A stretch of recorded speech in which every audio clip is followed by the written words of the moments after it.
Allô Catherine.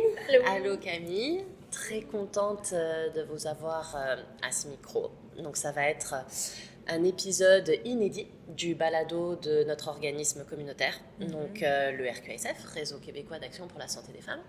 Et on a un balado tout neuf qui s'appelle Paradoxal et qui aborde plein de sujets qui concernent la santé de manière générale et la santé des femmes en particulier. Et avec cette journée du 28 mai qui célèbre la journée internationale de la santé menstruelle, on s'est dit qu'on ne pouvait pas se passer d'un petit épisode spécial. Jamais. Voilà, sur les jamais menstruations. Donc merci beaucoup d'être là parce que je sais que voilà, les menstruations, toujours un peu tabou d'aborder ce sujet-là. Mais c'est l'occasion, Catherine, de te remercier vraiment d'être la marraine de cette campagne. Ça me parce fait que plaisir. voilà, on sait que c'est pas un sujet très facile à mettre en avant, ça avance, on en est très heureuse. Et on est vraiment à un moment charnière, on a eu l'occasion déjà d'en discuter par rapport à la précarité menstruelle, au fait que la situation économique voilà, s'aggrave ces derniers temps et que c'est plus important que jamais de parler de ces produits menstruels comme des produits essentiels et tout le monde devrait pouvoir avoir accès à ces produits pour vivre les menstruations dans la dignité. C'est la base, ouais. Exactement. Et donc l'idée est venue de discuter avec Camille parce qu'on a eu l'occasion de se rencontrer toutes les trois la première fois il y a 1 an pour une séance photo, parce que Camille est photographe. Très bonne, d'ailleurs. C'est ça, Excellent. Exactement. Et j'avais beaucoup aimé la discussion qui s'était faite de manière très naturelle autour des menstruations au moment de cette séance photo. On aime parler. Ben C'est oui, ça. ben oui, Ouais. mais c'est parce que quand on commence à parler de menstruation, j'ai l'impression que On a tout quelque chose à dire. ouais, on a toute C'est une ça. histoire, puis Faut juste créer le moment en fait où, ben là c'était dédié à ça, on faisait la Oui, séance exact. photo pour le 28 mai de l'année dernière, donc sinon on n'aurait sûrement jamais parlé de ça. Et je me suis dit, c'est ça, on a besoin de ces espaces-là, ces moments-là pour un peu vider notre sac. Et ouais. donc voilà. Vider notre coupe menstruelle. Oui, Bien. Entre femmes. Exactement. Mais c'est aussi de prendre connaissance qu'il y a des gens qui ont pas la chance Ouais. d'avoir accès à tous ces produits-là. Quand toi, tu as la chance d'avoir accès à ça depuis toujours, tu te dis, ben voyons, ça saisit parce que d'office, on penserait que c'est réglé. Ben oui, exact. Que ça serait pas compliqué ou qu'il y a même Non. pas de deuxième pensée ou de... Ouais, c'est ça, exact. Ouais, exactement. Et donc du coup, pour démarrer vraiment cette conversation et j'ai trouvé que c'était une bonne idée de l'orienter autour de ce jeu de cartes qui s'appelle Bon sang qu'il est temps. Alors le jeu de cartes à la base, il a été créé par un organisme ontarien qui s'appelle Shedred, qui l'avait produit en anglais pour les écoles, pour le secondaire, mais il est vraiment fait pour tout le monde au final. C'est des questions qui sont super accessibles. Et nous, quand on a vu qu'il existait, on s'est allié à un autre organisme ontarien francophone qui s'appelle Changing the Flow. Et on s'est dit, il faut absolument qu'on le sorte en français et qu'on le distribue au Québec pour initier des conversations sur les menstruations, les tabous, la stigmatisation, la précarité menstruelle, etc. Donc je me suis dit que ça se prêtait très bien à cette conversation. Donc évidemment, j'ai pas sorti toutes les cartes. Donc il y en a quelques-unes, c'est par thème, réflexion, soutien, sensibilisation et quelques cartes de données. Donc je me suis dit qu'on pouvait y aller un peu au hasard et se laisser... Vas-y, ben non, vas-y. Allez, c'est parti. Ah, d'accord. Je vais aller pour celle-ci. Est-ce que tu veux que je la lise? Vas-y. As-tu déjà été dans une situation où tu n'avais pas de produits menstruels à ta disposition alors que tu en avais besoin? Eh bien, oui. Mais Je sais pas qui peut répondre non, en fait. Qui n'a pas vécu cette situation? Ouais, exact. Ben c'est ultimement, il y a toujours justement nos alliés femmes qui ont souvent des tampons ou des serviettes à disposition, mais quand personne en a, je pense qu'on n'a pas le choix de se rabattre sur le bon fameux vieux papier de toilette. ou le Kleenex qui fait pas tellement la job puis qui crée quand même un petit stress dans ta journée, tout dépendant de comment tu es habillé, puis c'est pas particulièrement confortable et c'est pas particulièrement fait pour ça non plus. Donc, ben, c'est sûr que c'est ça. On se tourne vers ce qui est à notre disposition. Là. Mais c'est fou parce que dans certains pays, par exemple, j'étais en Italie l'année passée, puis presque dans toutes les salles de bain, il y avait des produits d'hygiène. Tu sais, fait qu'il y avait des serviettes, il y avait des tampons, puis j'étais comme, ben voyons, pourquoi j'ai même jamais pensé à ça? Puis tu sais, il me semble que chaque lieu devrait avoir ça à sa disposition. Ouais. Puis justement, hier, encore une fois, j'étais dans un restaurant, puis il y avait tellement de trucs, genre des trucs pour se curer les dents, il y avait de la gomme, Puis j'ai comme, mais il n'y a pas de... Ben non, c'est ça. Il y a la petite machine là, 25 sous pour un tampon, puis... Ou même des fois, genre $2 $2, exact. C'est ça, moi j'ai eu l'anecdote. C'est ça. Non, mais personne. À la limite, ils prenaient genre Square ou tu sais, PayPal, je sais pas. Mais j'ai une amie qui m'a raconté, je crois que c'était l'année dernière, et j'ai trouvé ça vraiment flagrant. Elle était dans un hôtel à Toronto. Et elle racontait que voilà, elle a eu ses règles de manière inopinée. C'était le soir, tard, donc vraiment petit magasin de dépannage de l'hôtel. Et le paquet de tampons, il était vendu $10. Et à côté de ça, il y a le café à volonté avec le sirop d'érable. Et voilà, $10 pour 10 tampons. C'est incroyable parce qu'en plus, ils jouent sur le fait que c'est vraiment obligatoire. Tu peux pas t'en passer. Non, exact. Tu peux pas t'en passer. Ouais. Et ça, c'est toute la réflexion qu'on doit mener. Et je pense qu'elle évolue. Mais voilà, cette question, elle était faite vraiment pour que je pense qu'on va réalise. tous se dire que c'est arrivé à tout le monde.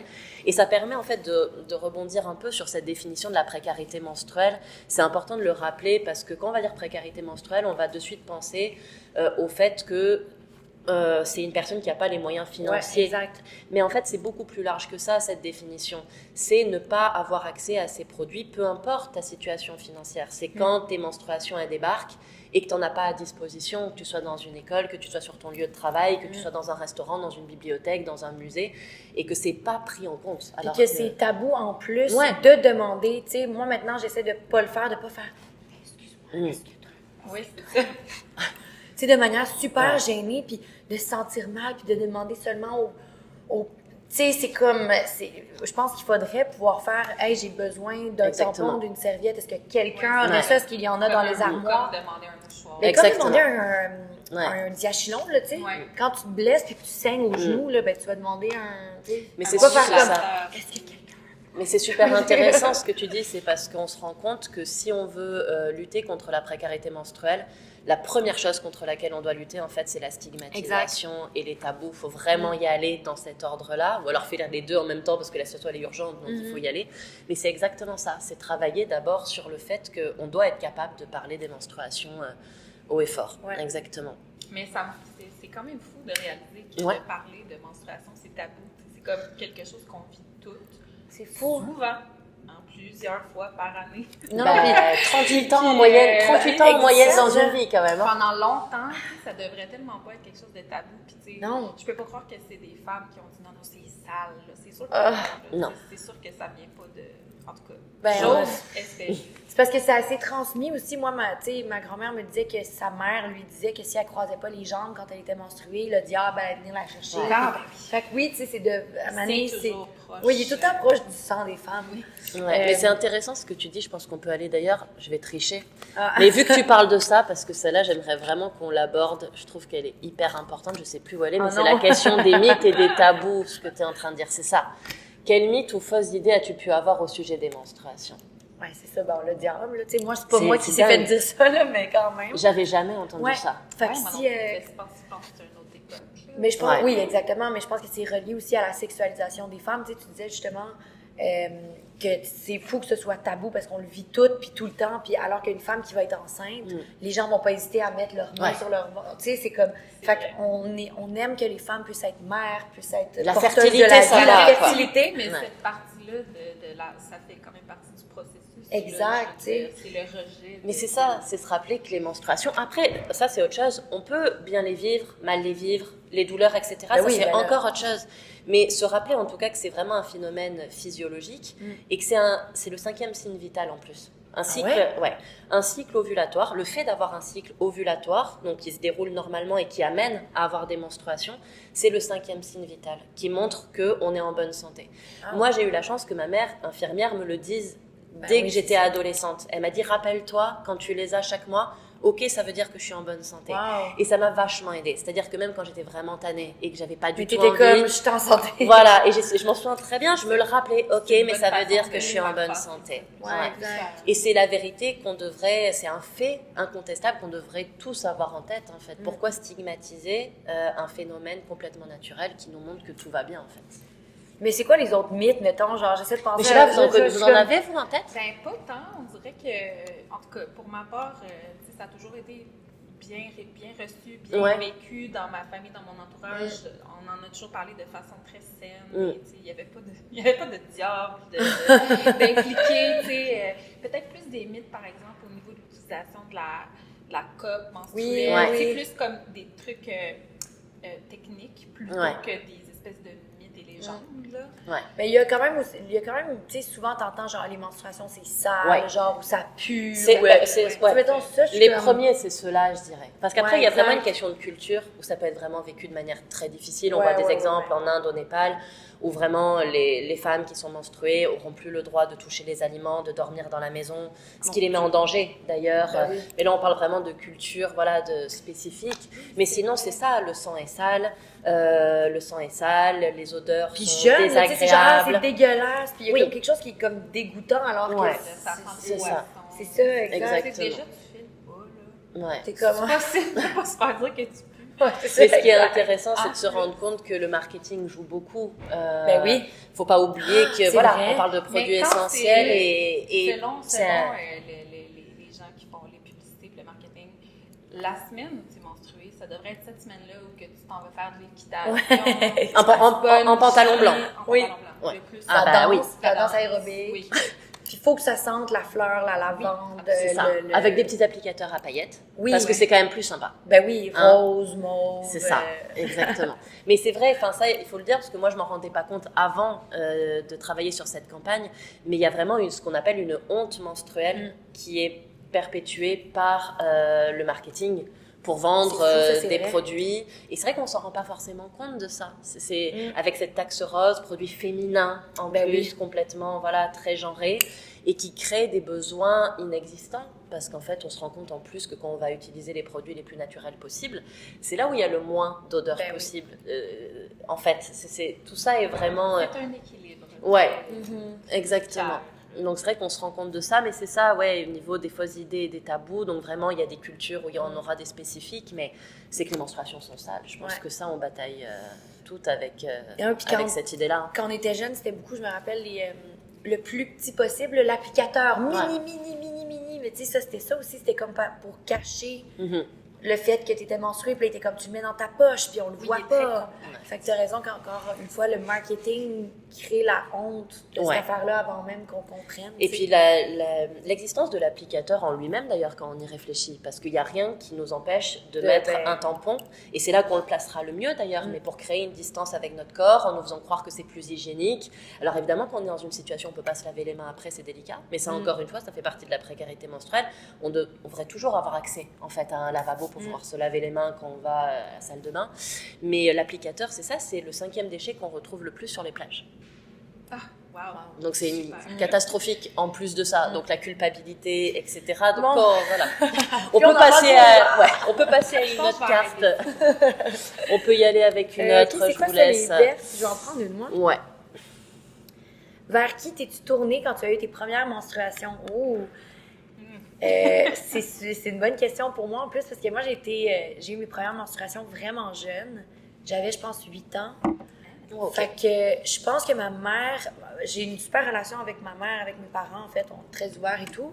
Puis on parle de beaucoup de choses, mais je pense qu'à 8 ans, ma mère pensait pas que j'allais avoir déjà mes menstruations. Ouais, c'était tôt, Donc quand c'est arrivé, je comprenais pas ce qui se passait, puis j'ai eu honte, justement, puis c'était un réflexe, là, parce que je me disais même pas, genre, mais je me disais, c'est sale, j'ai taché mes sous-vêtements, fait que je les ai cachés dans mon garde-robe, dans un coffre, genre. Puis à un moment donné, ma mère faisait le ménage, puis elle est tombée dessus, puis elle a fait « Hey, c'est quoi ça? » Je disais « Je sais pas. » Puis là, elle m'a dit « Attends, mais là, t'as eu tes menstruations. » Donc, elle m'en a parlé, puis elle a initié la conversation, mais mon premier réflexe, c'était de... Ben oui, c'était de la peur, c'était de la honte, tu sais, Puis à 8 ans, c'est pas tant dans les conversations avec les amis. Jeune à 8 ans. Fait que c'était ma mère, finalement, qui m'a montré... Mais qui a accueilli ça super bien. Vraiment. Et ce qui change beaucoup les choses, quand même. Écoutez, la première fois que j'ai eu mes règles, moi, j'étais en voyage de snow avec la famille d'une amie. Et cette amie-là, et sa sœur, sa mère et son père. Fait qu'on était à Bromont, puis là, je faisais mon snowboard, là, puis ça allait bien. Puis à un moment donné, on est rentré au chalet pour l'heure du lunch, puis je filais vraiment plus. Tu sais, j'avais tellement mal, puis c'était une douleur quand même particulière. Puis tu connais pas ça avant d'avoir tes règles. J'étais à la salle de bain, puis là, je me suis bien rendu compte. Mais tu sais, moi, j'avais 12 ans, fait tu sais, c'était dans l'air. On en parlait, nos amis commençaient en avoir, là, tu sais. Tu savais ce que c'était Je au moins. savais c'était quoi, je m'attendais pas à avoir ça ce matin-là, mais fait que c'était la mère de mon amie, la première répondante. Mais bon, elle était médecin, puis tu sais, c'était une bonne madame, elle m'a bien accueillie là-dedans. Puis après ça, ben, ma mère a pris le relais. Donc bien accueillie. Oh my God. C'était comme particulier, là, mais bon. Mais ça s'est bien Ça vécu. s'est bien fait quand même. J'ai fini dans le chalet un petit peu agonisante. Mais bien accueillie et bien accompagnée pour toutes les deux, ce qui fait quand même toute la différence. Je ne suis pas retournée sur les pistes cette journée. Non, je comprends. Bon, on me fait signe qu'il y a le temps qui file. Oh. J'aurais quand même... très très rapidement du coup, parce que, pas se mettre en retard, mais par rapport à ton milieu, est-ce que tu as quelque chose à dire par rapport à ça, Quelle Catherine? représentation as-tu eu des menstruations dans les films, les séries, etc.? Parce que je sais que tu es forcément une grande consommatrice de cinéma, de Ouais, séries. mon Est-ce que Dieu. ça dit quelque chose? Ben, il y en a. Je pense qu'on en parle de plus en plus dans les séries. Tu sais, il y a beaucoup de séries avec des femmes, tout ça. Ouais. En fait, c'est que de plus en plus, il y a des séries puis des films mettant en vedette des femmes. Donc, je pense que les femmes ont envie de parler de ça puis ont envie de le représenter à l'écran. Fait qu'en tout cas, j'ose croire que ça change, mais c'est vrai qu'avant ça, c'est comme si ça n'existait pas. Là. C'est un peu comme la sexualité dans les films. Personne va aux toilettes après, puis personne fait un nœud dans la capote. Tu sais, genre, fait que... Mais j'aurais le goût de dire, je pense que sans que ce soit une représentation de femme qui est menstruée, je pense qu'on va peut-être plus dans les films ou dans les séries, tu sais, comme mettons dans Un gars, une fille, qui est dans les années 90, vont peut-être plus parler du fait que la femme est en SPM, dans ta semaine. Exactement. Tu sais, c'est plus ça, je pense qu'on dirait que... La femme en colère qui va avoir c'est ses ça, menstruations. Ça y est, elle est menstruée. Ouais, C'est vraiment. comme faire une espèce d'association. Mais je suis d'accord que ça comme change ça, forcément. dans les séries, Ouais, vraiment, dans t'as les raison. films, Plus de représentation de femmes, plus de réalisatrices. Bah oui, plus c'est de... ça. Et ça change forcément. Parce que voilà, je trouvais que cette question était importante parce qu'on sait à quel point les représentations changent les choses en fait. Ouais. Vraiment. C'est ça, pour sortir du tabou. Ben oui, quand j'étais ado, je me rappelle en fait, Superbad, qui est un film que j'adore, là, puis que j'adorais quand j'étais ado, mais qui a un peu mal vieilli quand même. Puis il y a une scène justement où une fille sort dans un party, puis elle a eu ses menstruations, puis là, les gars sont comme « Ew! Ew! » Puis là, genre, sont dégoûtés. Puis je me rappelle, ça m'avait marqué, tu sais, comme quand t'es une ado, puis que tu vois ça. Fait en effet, Ça peut m'arriver. ça peut m'arriver, puis les gars vont faire « Ew! » parce qu'ils sont niaiseux. Mais c'est ça, c'est la représentation qu'on avait, mais t'as raison aussi que c'était la grande démonisation de... Ouais, excuse-moi, Guillaume, c'est juste ça qui m'est venu en tête. On t'aime, là, Oui, mais... Non, mais je pense qu'on arrive au bout parce qu'on va pas te mettre en retard. Merci beaucoup d'avoir pris le temps. Merci. Je sais que tu pars en tournage après. Je vais juste terminer avec 2 petites statistiques intéressantes. Selon les études, puisqu'il y en a plusieurs, 12 à 34% des personnes menstruées au Québec auraient eu à choisir entre l'achat de produits menstruels et celui d'autres produits essentiels. Donc ça, c'était en 2021. Donc c'est sûr que la situation s'est aggravée depuis. 86% et 75% des femmes et des hommes canadiens et canadiennes respectivement sont favorables à la mise à disposition gratuite de produits menstruels dans les édifices publics. Bon, Absolument. Donc le monde est prêt. les gens sont d'accord? Et si vous êtes capable de mettre comme 1 million de bouteilles de Purell partout, je pense ouais, que vous êtes les masques. capable de mettre... Pendant la pandémie. On l'a vu pendant la pandémie. Ouais, ils sont capables de déployer Je pense que des oui. budgets pour le Purell et le masque. Je crois que les menstruations sont là pour rester. Ouais. Ils devraient envisager ça. un petit budget Ouais. pour... Donc je voulais vraiment terminer sur ça, appeler ça de nos voeux en cette journée du 28 mai parce que il est temps de faire parler vraiment. de ce droit-là. C'est ça, je Vraiment. voulais terminer avec cette idée que l'accès aux produits menstruels, c'est un droit en fait. Ouais. Et je crois qu'on n'y pense pas suffisamment de cette manière-là. Être menstrué dans la dignité. Absolument. Exactement. Merci beaucoup Catherine, merci beaucoup Camille pour ce moment et puis à très vite. À bientôt.